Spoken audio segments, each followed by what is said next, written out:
Importunate prayer is a mighty movement of the soul toward God. Of the soul toward God.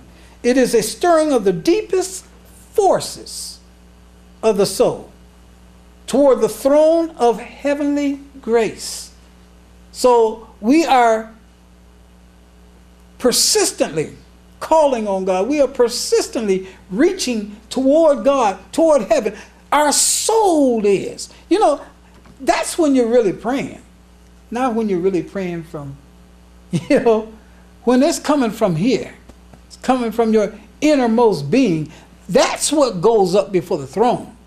You see what I'm saying? It is the ability to hold on. It is the ability to press on. And it is also the ability to wait.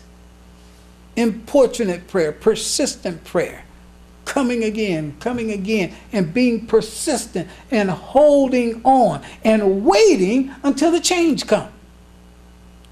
Because God can bring about the change. But only God can bring about the change. It is a passion of the soul.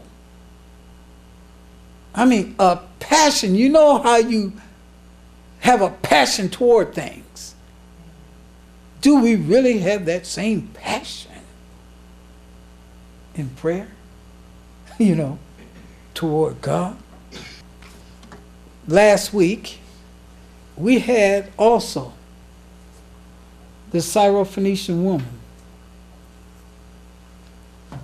And we said it's in Mark 7:24-30. From thence he arose and went into the borders of Tyre and Sidon, and entered into an house, and would have no man know it, trying to get in there secretly. But he could not be hid. For a certain woman, whose young daughter had an unclean spirit, heard of him, and came and fell at his feet. The woman was a Greek, not a Jew, but a Greek, a Syrophenician by nation. And she besought him that he would cast forth the devil out of her daughter. But Jesus said unto her, let the children first be filled. Talking about the Jews here. For it is not meet to take the children's bread and cast it unto the dogs. And she answered and said unto him, yes, Lord. Yet the dogs under the table eat of the children's crumbs. And he said unto her, for this saying, go thy way. The devil is gone out of thy daughter.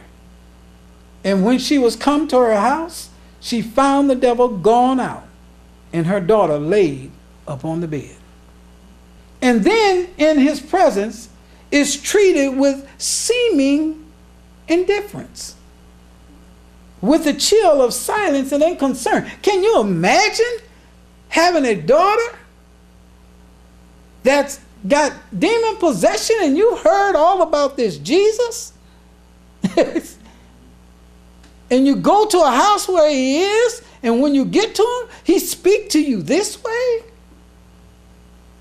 Is this the same Jesus we all knew about? There's a time and a place for everything. He came first to the Jews. She was not a Jew. She realized she wasn't a Jew. She realized she was, you know, her request was out of character. Her request was to the wrong person because they had no dealings like that. This ain't for you.